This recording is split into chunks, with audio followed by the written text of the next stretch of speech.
Hey guys, welcome to Six Voices, a brand new 6ixhappening podcast. So far, we've just been displaying our writing on our blog. Here, we'll be discussing various topics regarding the largest city in Canada and showcasing our unique personalities. We look forward to bringing listeners our viewpoints on all topics surrounding the Six. At times, there will be guest speakers as well, so be sure to tune into each episode whenever possible.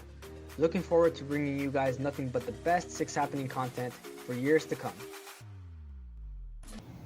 Hey guys, welcome to another 6ixhappening episode. This is Matt here, and welcome you, Vic. How you doing, Vic? I'm good, thanks. How you doing, man? Very good, very good. Excited for another episode, and just excited because the weather's getting better now, you know? Yeah, it picked up yesterday. Holy, it was sunny. Yeah, I mean, you know what, I always would tell people, the Canada seasons are 3-4 months each, right? But if you really think about it, winter is probably 6 months here. A good 6 months. Yeah. Because, I would, before, I remember back in the day, it used to be nice by March. Not nice, but, but now it's April and it's still kind of chilly, you know? Oh, yeah, I mean, shoot, didn't it snow not too long ago? Yeah, it did. It was it kind of had a kind of wind. Yeah, I was like, what the... On a bit, you know? Yeah, I look out one day and I'm just checking out the weather and I'm like, what the fuck are you doing here? Yeah, man, for a second I thought we were in Nunavut, you know? No offense to people in Nunavut. If you have any listeners from there. I wanted none of it. Yeah, man, so I don't know if you heard, but have you heard that Netflix just opened up a new Toronto location? Yeah, I saw it on the news and the mayor did a little video spot on it. I saw it on Instagram. Yeah, I mean, I think it's kind of cool, right? We've always had kind of pretty good streaming services here, and Netflix is already a big part of Canada, right? So I think for them to have a headquarters here, it's kind of coming up to speed with how everything already is here, you know? Yeah, man. Hopefully they can catch up with Netflix US too. You know, because in terms of shows? Yeah, because I don't know if that's still a thing. I remember that was like that, a couple of years ago, when people were just getting IP address blockers and shit, and trying to get Netflix from the US or UK. Yeah, for me, I just know that every time I've seen the tip, sometimes they've advertised or promoted shows that have been on Netflix, but you're but they're not here. You know what I'm saying? So now that they have stuff headquarters here, hopefully they have more Canadian shows, Canadian-made shows. You know? Yeah, man, that'd be sick. You know, hopefully they can help pick up the slack here with all these local shows. Getting canceled. I think it was Kim's Convenience. Yeah, that was one of my favorite shows. Oh yeah, you watched it? What was it like, man? Pretty cool, man. It was basically about an Asian Canadian family, right? Just living in the Toronto area, a neighborhood, and it kind of just, it wasn't a stereotype, but it was just basically their lives in Canada through the lens of an Asian perspective, you know.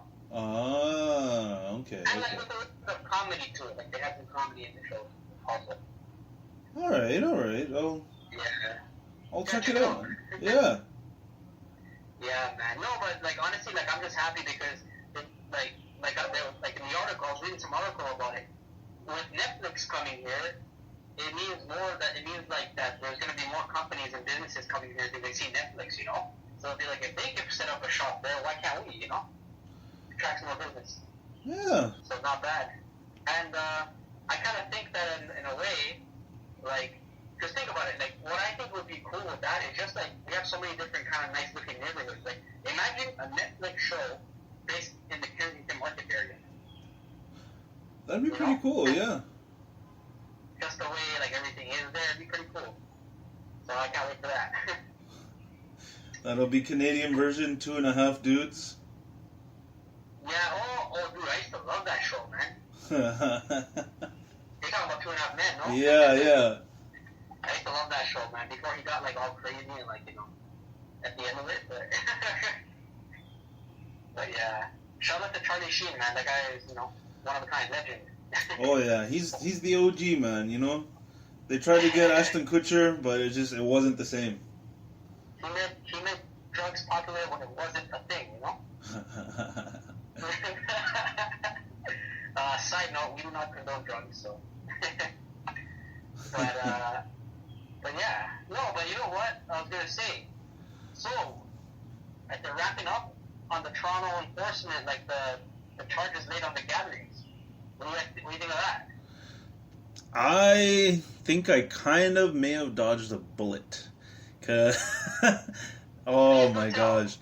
I was like, everybody was just like playing and having fun and whatever, and I was telling them, okay, yeah, it'd be cool. Inside, I'm like, oh my god, please don't give us trouble. Sorry, just to interrupt you, Vic. Just to tell the audience, so Vic runs like a soccer kind of group. So he's discussing this right now. Oh yeah. Oh, my bad. I should have introed it. So yeah, I run a soccer league. It's all pickup. It's all free. Yeah, that's about it. Like right now, it's a little more like, message me and I'll give you the location type of thing. But it's a great place, man. It's a great place, great culture. Like, well, what I've seen is that like it's kind of more like at your own leisure, right? So if you can make it, you can make it. Like the WhatsApp group is growing, and if people can make it, it's a good way for some physical activity. Is it always at Canoe Landing, or do you guys have different locations as well? We have different locations. Okay, good. Yeah, don't give them away, but yeah. Yeah, man, it's good. If people want to come out and play soccer, why not, right? It's physical activity. I'm pretty sure that's not hurting anyone, right? If anything, it's helping you with the health, so. Oh, yeah. Like, honestly, it's been really interesting because, like, doing this throughout the pandemic, throughout lockdown, it really further emphasized the point of, life's not what the TV says.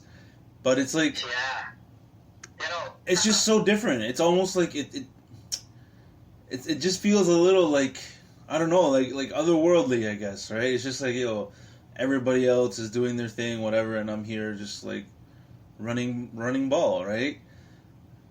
A lot of the time though, like, we'll have some people come by that like take pictures and videos and chat us up. The couple times police have come to us, it's just like, hey, what are you guys doing? And we're just like, we're just playing soccer. Just a small group. And I'm like, yeah, we're all compliant. It's just a small group, small gathering outdoors. And like, but I mean, most of the time, like 90. Emphasis on outdoors. Yeah, 95% of the time, that conversation never happens. They just kind of like watch and they talk to themselves and they're like, They're just overseeing, pretty much. Yeah, vast majority of the time.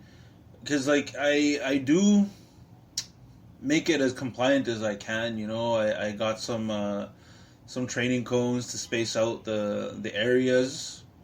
I got a whole bunch of masks and like hand sanitizer ready for anybody that's there and they want to clean up or whatever. So you're doing your due diligence. Yeah, and even at this point, I think I could even say I have a contact list if they ever ask for it. But it's like, I feel like it's just one of those things, like the more you prepare, the less people are gonna ask, and then vice versa. But yeah, no, that's good though, because it's just in case, because you never know, right? Yeah.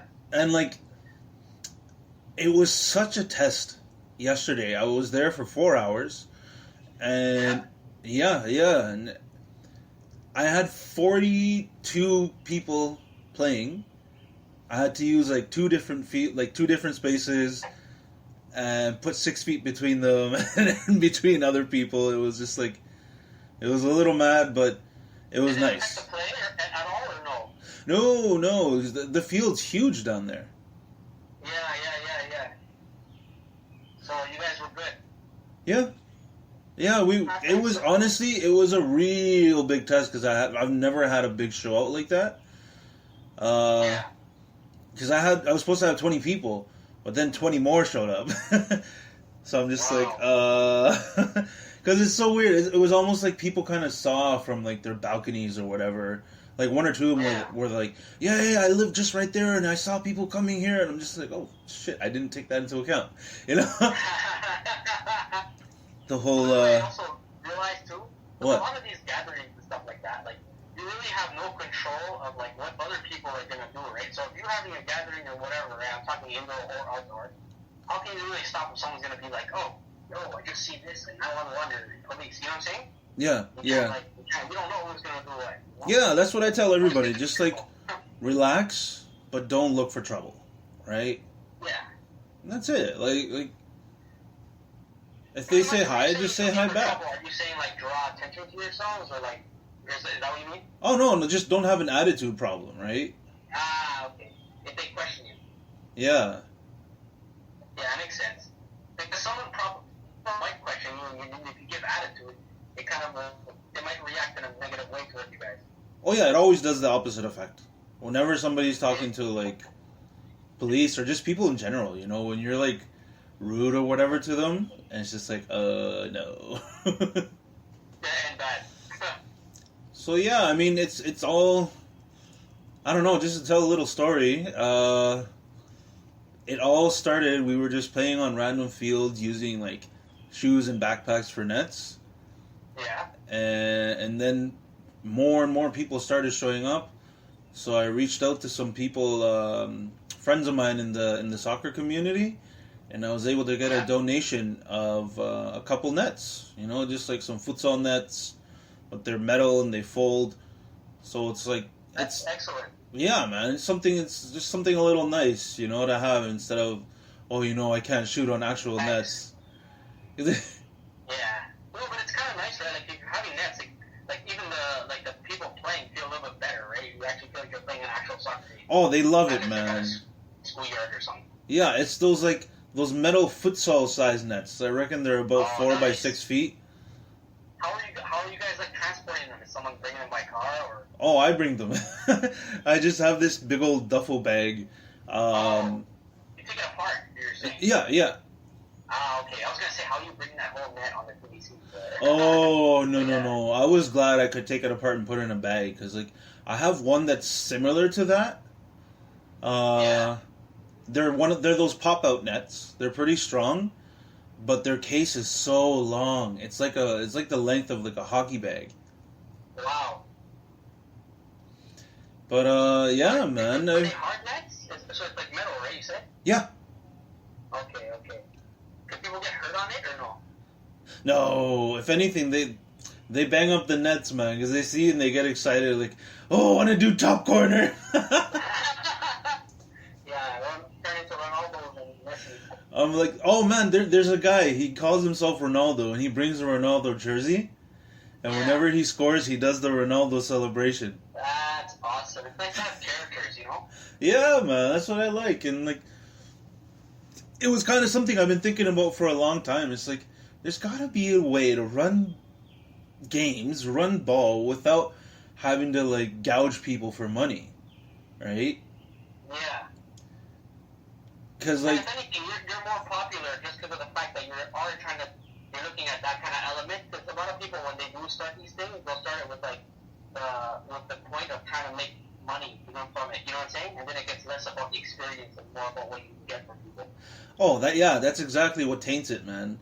Like, I remember I used to play at a place that would charge us $25 for 1 hour of time to play on turf. Yeah? Oh my gosh, that's crazy, bro. 1 hour. And they'd come, or like there'd be other people for the next hour. They're just there, they're warming up and shit. So it was like, whatever. But I'm thinking, you know what? What else is out there? And then I found futsal, and it was $10 for 2 hours. So I would just go there. For the longest time, I went and I played there. I played futsal on the traditional court. Yeah.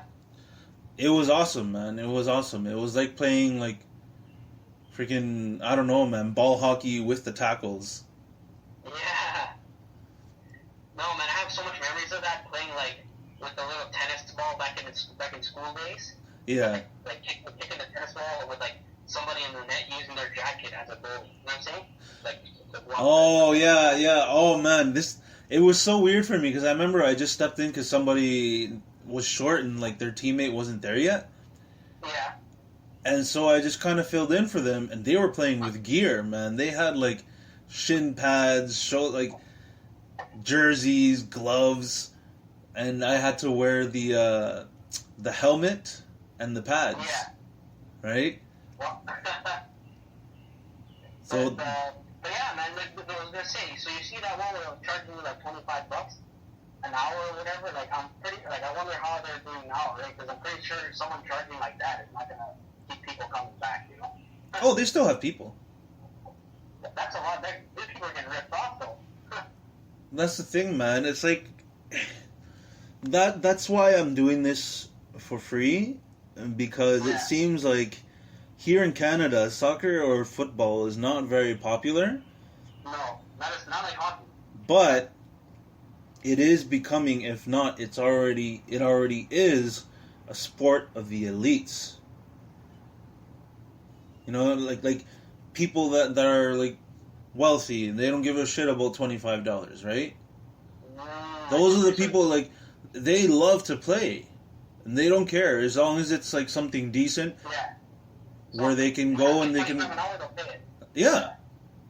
So like, I think it's that's what made the current reality that is, you know, pay to play, that's going on here in Toronto, right? Yeah. So my goal is to just make it inclusive for all types of players, all genders, all wallet types. You know, like the name of the game isn't even per session. Right? That next step is memberships. You get people to pay for a whole year, you make a good $5 on one team. More. For sure. More. So like, it may get there, it may not get there for me, but like I just want to do something grassroots.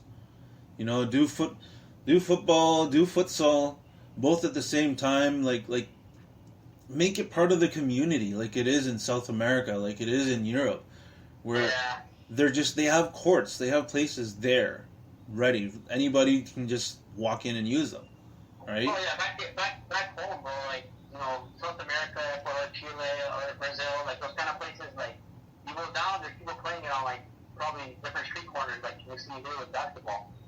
People are playing with like, they'll make like my mom told me that when they were little down there. They used to basically bunch up a bunch of newspapers together and stuff like that. And these people were barefoot. Yeah, I mean, I came from that, though. That's the thing, you know? I've played on, like, dirt, grass, concrete, cement, clay, you know? Like... Yeah. You know what it's like? So, like, I feel like when somebody plays through all that stuff, they're doing something they love, and so... That's what I'm trying to... That's the experience I'm trying to bring to other people, right? Yeah. And from that, a bunch of my soccer contacts, they've all just kind of... They caught wind of it, and everybody's joined, and now I have like 60 people. That's awesome. So maybe down the road, man. Could you see yourself at all? Like, what would be the scenario where you would actually charge people for this? Maybe when I get 100 members. 100 members? And that'd be like, it would be like, what would it be? Just like a rough thing, like what? Like 5 bucks? Oh, I'd have multiple levels, multiple days, multiple fields, where it's just like, okay, like, it can be 5, 10, or it can be 50 for a year. That's the other thing, right? There's this other agency I'm talking to, but right now they're just their hands are tied because of COVID. But they said they want to help me. They want to rent fields for me. They want to give me gear. I said, listen, I have the community. I have the people. We just need a home. We need a place where we can play, right? That's it. And I was like, you know, we can do multiple sports too, right? Like we can go and rent facilities or talk to the TDSB, the TCDSB, right? It's an option. Yeah, like briefly, the permit office open, but it just closed again because the demand's so high, and it's just, again, the reality is most people here, like in the city, in the core, they can pay for pickup, right? And a lot of them like being able to like just come and like give a couple bucks for some pickup, right? Because I want to bring as much value as I can. Like I have the nets, I have bibs, balls. You know, like we're playing turf, and I literally cobbled these people from Facebook groups, man. That's cool though, because now everyone's kind of become like a little bit of a group, right? And then you got more people familiar with each other. So yeah, because social media can be really frustrating, man. Because a lot of people will boost and be like, "Oh yeah, Toronto group," and it's like Etobicoke, Scarborough, North Toronto, right? It's everywhere but Toronto, like proper. Yeah, and it's just like I feel like it's like a misuse or like appropriation of the name to draw more people. True. I mean, right now, yeah, we're already expanding. We have like 3 locations. I think I'll give the one out. we do play at Canoe Landing, right? Okay. Again, it's very clandestine. It's very invite only, but it's really cool, man. Because I think at the same time it really helps. Because every person that's there, I meet them, I talk to them, I look them in the face. You know, like I get to see who they are and what they can bring to the community, right? Have there ever been instances where you had to like tell someone, "Oh, sorry, we can't have you in this," or no, not really.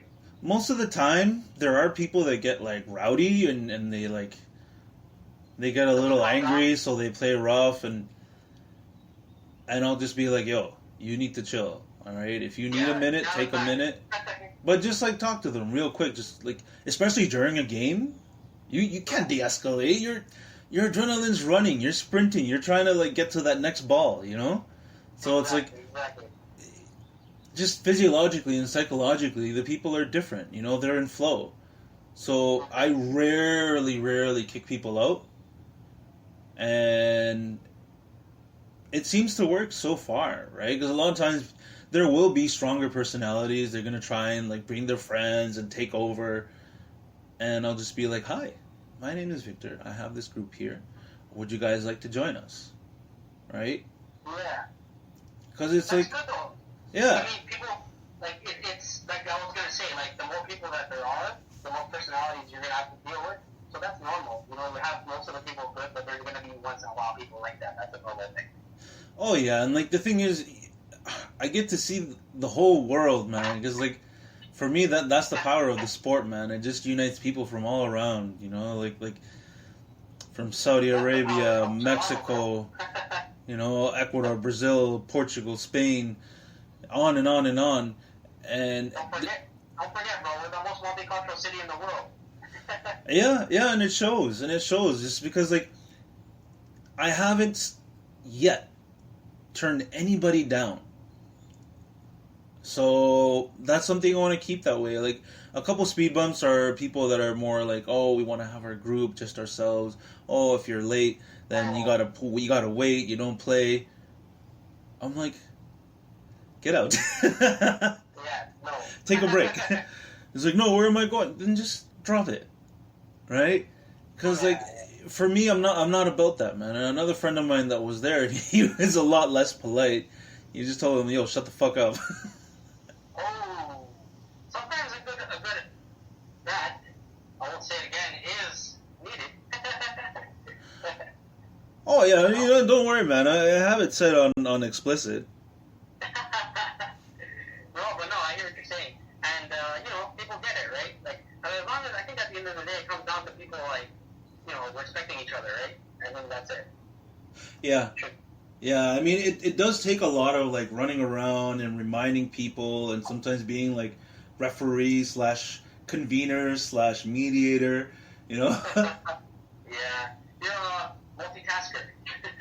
Yeah, man, I feel like, you know, it comes with the territory of organizing, I guess. Yeah. Right, and it's something I really like to do, man. Like, it came back to me, and I remember with a good friend of mine, years ago, we were talking about it while we were playing futsal. It's like, there's got to be something that we can change to do this better. Right? Because none of us were interested in making money. We just wanted to play. We were working, and we just played on our spare time. And we would just... It was a pastime, pretty much. Yeah. Like, my buddy would take care of the permits. He'd go and we'd go, like, chat with principals and be like, we're a charity. We just want to know if you can give us, like, a special rate. Which, most of the time, they did. Right? Yeah, they'd give him, like, a crazy, crazy rate. Yeah, so happened well, and I hope it keeps going on. Yeah, man. Hopefully, this can grow, and eventually I can just make it kind of like a pay-what-you-can league. Because, again, I want the people's sport to actually be for the people. Exactly. And I hope, like, I'm hopeful that in the summer months, everything can run a little bit smoother, with everything. Like, not just that, but just, like, overall. Because, like, just going into these, like, illegal gatherings, I don't know if you've seen, but the police have, like, a task force now, and they've, like, basically just to crack down on gatherings. So far, they've laid, like, 315 or 230 charges to people, and this is mostly targeting, like, indoor gatherings, so, like, short-term rentals, Airbnbs, closed bars, and restaurants. Yeah. Basically, it's been targeted in the downtown core, like Toronto, but, like, they've also went to the surrounding areas. What do you think? You think this is a good thing for us as a city? I think it could be a good thing, because it's like, I feel like there's different, like, groups or cohorts, in the sense of there's the people that just kind of, they have COVID fatigue. They're like, enough is enough, right? Yeah, And they're protesting. They're refusing to get vaccinated. They're refusing to wear a mask. And that's by choice, and I figure, you know what? Instead of getting mad at these people, just be thankful. I live in a country where people have that choice to make. Right? And again, it's so interesting to me. Yeah, it's so interesting to me to observe it coming from, South American, like, just the way that their society works, right? It's like, oh, you don't like it? Get out or I beat you. That's how it is. Exactly. Right? But, yeah. I think it's good. Honestly, I think it's going to help, like, with the health stuff. It's just going to help, like, basically, they're doing this, what they want us to believe is they're doing this for our own good, so we can get back to normal life. They're doing stuff like this without having to worry about COVID, Yeah, and that's the weird thing, man. A lot of people in the soccer group, they were talking about that. They were like, oh, well, did you know Canada is, like, one of the few countries that are still under lockdown?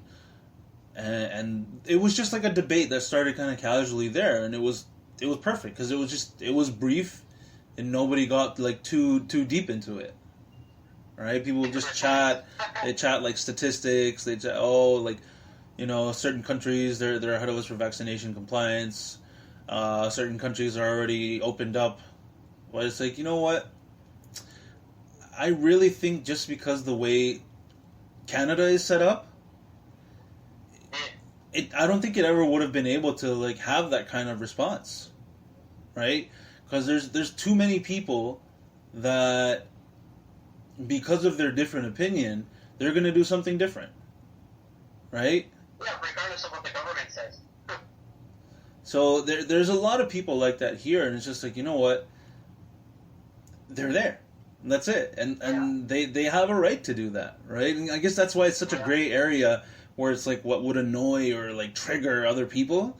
It's just like, for the people that actually make those decisions, like police and public health, it's not even on their radar, right? Because the thing is, just for myself, I looked up the latest guidelines that they have, and I just make sure my group's compliant. Like I have safety gear, or I have everything. Right. And I think that's why they leave us alone, right? Because with the pylons, I space them out. I'm just like, okay, each field of play is 6 feet apart, right? But at the same time, because of the nature of the space, because it's a common ground, it's a park that has a field, but mainly it's a park. So that's treated like a public open space. and respect boundaries.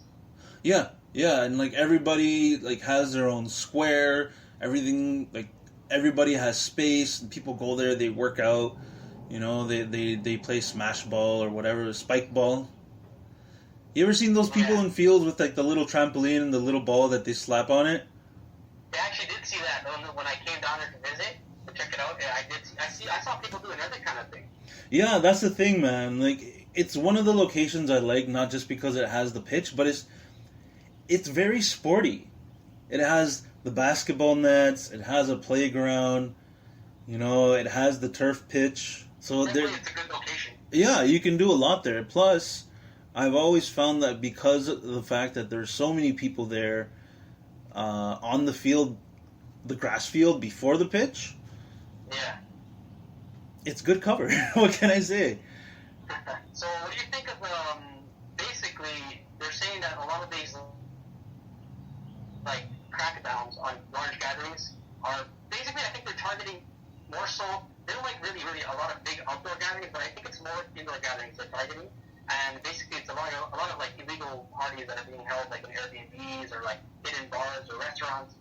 Do you think it makes sense that they're targeting the downtown? I think so, because of the more concentration of people down there. Oh yes. But, I mean, to put it like in another way, like I think these are these kind of things where people just kind of hold off on doing these kind of things because right now it's not the right time. Like if I'm thinking in my head, like.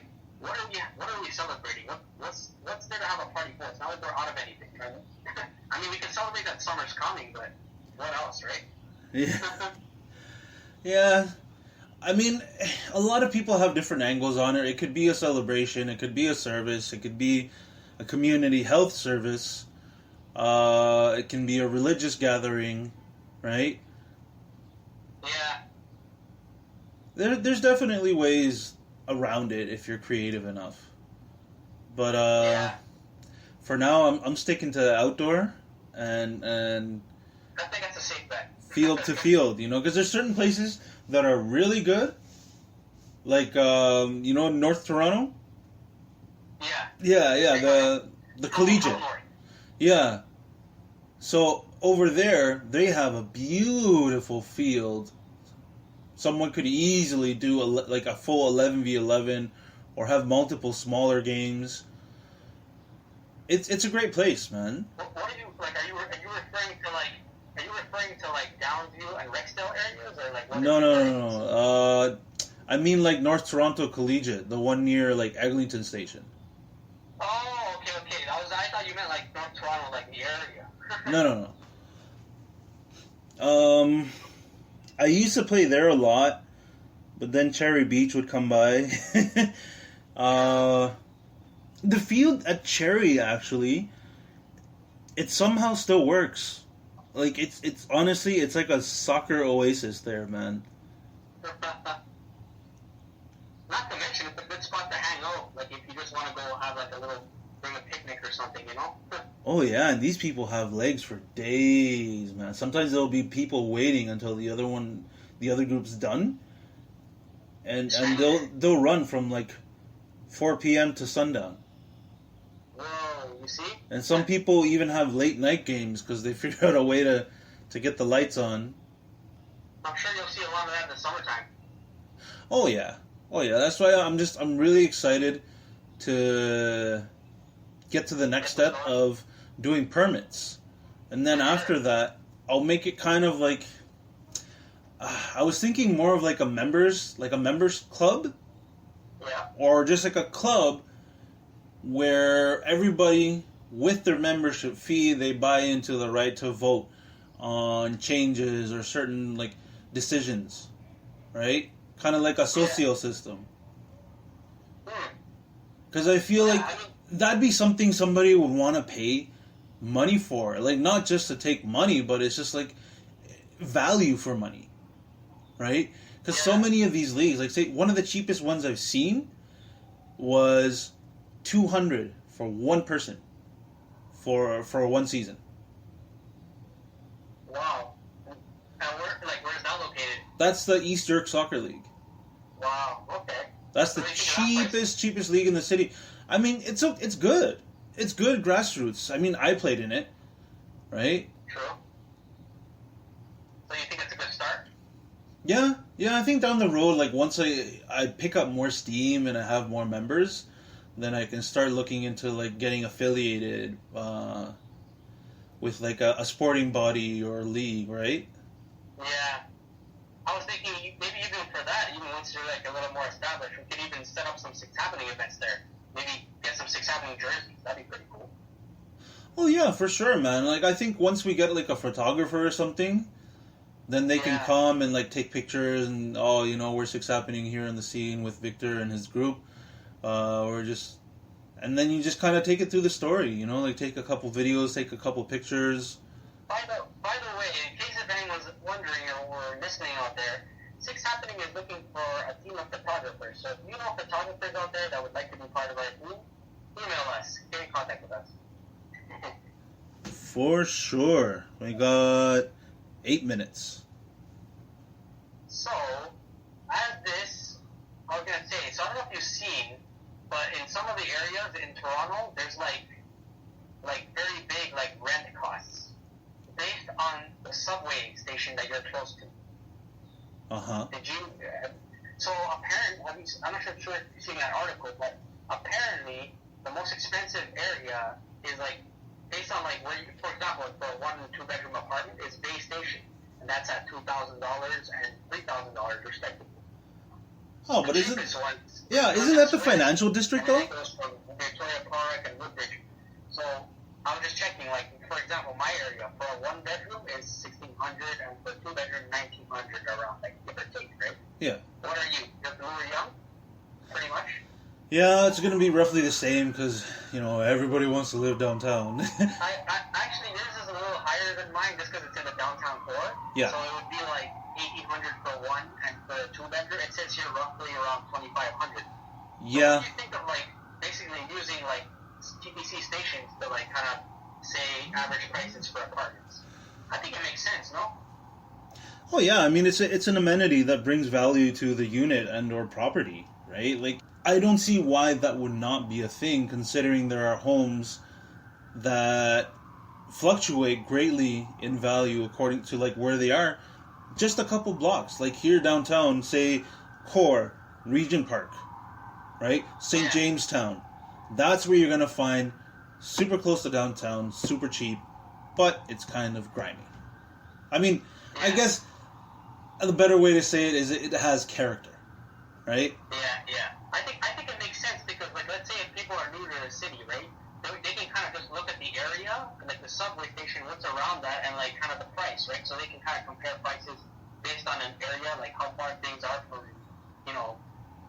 each other, right? And without even going into like schools or crime rate in the area, they can look at like I think kind of the cost kind of correlates with like poverty rates and what I'm saying, crime rates and stuff like that, right? Yeah. Because like different, if it's a nice area around everything, close to everything, and the station is running well, it's going to be a little higher than let's say you're in a lower area, right? Lower income. Yeah, that's the other thing, and it kind of echoes what I was talking about in terms of they charge that because people can pay that, right? It has high value, and I feel like anybody that has a condo in Toronto is probably just investing, because eventually it'll appreciate and then you sell it. But it makes me think, price points in different areas, it's like, especially for newcomers, I find that they're usually out like northwest or northeast, like Etobicoke, Scarborough kind of ways, and then they make their way in, right? Yeah. And I think that's... Yeah, sorry? Well, the way Toronto works is kind of like the closer you get to the downtown core, the more expensive it is, unless you're looking at Maple or Vaughan. You know what I'm saying? Yeah. Every other place around that's going to be dropping a little more. That's why we were saying when we had Maurice on that one time, that like if you go look at those other areas like Rouge Valley or like Mimico or Etobicoke, it's still nice areas. Like they're very quiet, they have a lot of stuff going on around there, but because it's not downtown, you get a cheaper price. Oh yeah. Without sacrificing the niceness of the area and the value it brings, Oh, definitely. It's just downtown Toronto is So expensive. With the same thing that you get like with an apartment, you could get a decent condo or a home or like a house. But it's not always further from Toronto cheaper, because now there's other towns and other cities. They're on the up and up. On the rise. On the rise, yeah, man. Yeah, I mean, I was gonna say the reason downtown Toronto is like that is because like it's a happening place, right, where people want to be, but not everyone can afford to be there. Yeah, and it's just like it's two different worlds. Like, you know, you go to like inner city, you go downtown city, you go suburbs, right? Yeah. Sometimes you should come up to my area, man, just so you can get a feel. Because it feels totally different than, that's what they say, man, because it's like a city within city, right? Yeah. Totally different than like any than other areas, you know? I'm pretty sure your area feels different than, you know, where you used to live, right? East End. Yeah, and it's crazy. Living here is like, once I live here, it's almost like, it's fun, but it's just not that fun anymore. Right? I remember when I was living back in East York, I would come downtown like almost every weekend or every other weekend just to go like out on the town, walk around, grab a drink, you know, go bar hopping or something. Yeah. But you see, now with COVID, that's kind of been like, you know? Oh yeah, it's basically just, you know, get some drinks and find a park, you know? Yeah. But you gotta be doing, there's a lot of that stuff's gonna be going on in the summertime, like we did last summer. Yeah, I mean, honestly, even at the pitch, there are some people that they have a cigarette break, they'll crack open a beer. Riverdale's an awesome spot, man. Oh, Riverdale's really good for like hanging out and of course pictures. Oh yeah, the views are awesome there, man. Yeah. It's almost around like year round now. You know, you go there at a certain time, you'll see just a whole line of tripods. So I just wanted to touch on this a tiny bit. What do you think of the Ontario top doctor saying that essential workers need to short to stop COVID-19? Basically saying that there's too much people going to work that aren't essential, that don't need to be going to work. Therefore, the spread of the virus keeps going, and we don't lessen the spread under 2,000 cases a day. It's difficult for us to stay like that. You know what I mean? Mm-hmm. Because the people who are going to work aren't essential, and basically they're proposing that like you need to like give people effective sick days with pay, so like it'll basically give people an incentive to stay home without having to force themselves to go to work sick. You know? There is actually something like that. I'm surprised more people don't talk about it. There's I think it was Canada Revenue released it. It's supposed to be another relief fund, but instead of being like CERB, it'll be set up more like EI, right? Right. So I think that'll be interesting, and it'll be something that a lot of people should check out, because like the thing is, but it's very difficult to get in terms of like you have to have very specific circumstances. Like you get COVID, you need to quarantine, you get paid, right? Because it's something totally out of your control. I think the other reason is they're trying to just like reduce anybody that doesn't need to be there. You know, like they're doing at my work, for example. A lot of the admin people, they work from home. You know, they just grab a laptop and do their paperwork and make calls, right? Yeah. And I think it's a good you don't move. need to be there. Why would you be there in this kind of time, right? Yeah, I think it's a good move because it'll push companies to have to think about remote work. Because I remember traditionally, most companies would be like, "What, you want to work from home? Why? Well, what are you, like the Queen of England or something?" Yeah. Like a privilege or something. Yeah, and they used to think, "Oh no, it's so expensive. I'm gonna have to pay them just to like sit there and sleep." And it's like, no. Companies can do it properly. You know, there's other companies, like there's banks. What they're doing is their employees are working from home, but they need to log in between X time and X time. Yeah. Right? And the only time they can log out is... What was I saying? Yeah, you were talking about what the company is doing from log in to log out for the essential workers. Yeah, I really think this could be a good thing, Because for me, COVID has brought some blessings as well, right? It'll kind of force companies to rethink how they run their business, man. Imagine a whole company just suddenly has all their staff work from home. They can shut down the office. They don't need an office. They don't need a water cooler. They don't need to pay the lease. They don't need to pay the utilities. So it's like, once they remove that element of the physical brick and mortar building, then a lot of people are gonna hit that kind of like Airbnb model. Yeah. Well, basically where you just go rent spaces. You don't have to be there permanently. Yeah, you rent spaces without owning any spaces. Yeah. I mean, I've seen people do that where, like, they've kind of made a living off that, right? Where they rented a bunch of properties and basically collected the money from the bunch of properties that they rented. Like, they've actually fixed places up. I seen some guy on Instagram. He actually went, like, took out loans, picked the place up, and then started to rent it. It's not even his place, but he's making money off a bunch of properties, you know? So he rented it out for like a month, took out a loan to rent it out, and then rented it out to other people. Yeah. For him. Well, basically what he did is he took out a loan to fix it up, to make it like, you know, like a legit like place, right? And then he rented out to people, but it's not even his place, but he's making a lot of money. How do you even do that? You don't own it, but you do renovations? That's mad. I kind of blew my mind. We need to look more into that. Yeah, because in an actual like condo environment, especially if you're renting and you don't own, a lot of the time they'll be like, okay, so don't touch anything, just use it but don't move it. Right? The thing is, I'm pretty sure like getting permission from these people is not as easy as it sounds, but some people actually do it, and I wonder how they do it. You know? Oh, they probably just negotiate it. I mean, hell, that's a win for the owner. Somebody else is paying for your renovation? Exactly. Sure. But except you're not getting no money. Well, they probably get a little bit of fee from what he's making from the rent, but I Of course. No. Of course the owner's got a piece of that pie, man. No, what I was going to say is, I think it's a good thing, man, that they're kind of trying to make it, like, we're just essential workers out there, because, like, the sooner we can get these COVID cases under control, the faster we'll get back to a normal life, you know? And so what do you think? What would you consider as like essential workers? Are we talking about like just healthcare workers and like grocery store workers like me, and like addiction workers? Like what's your scope of like essential?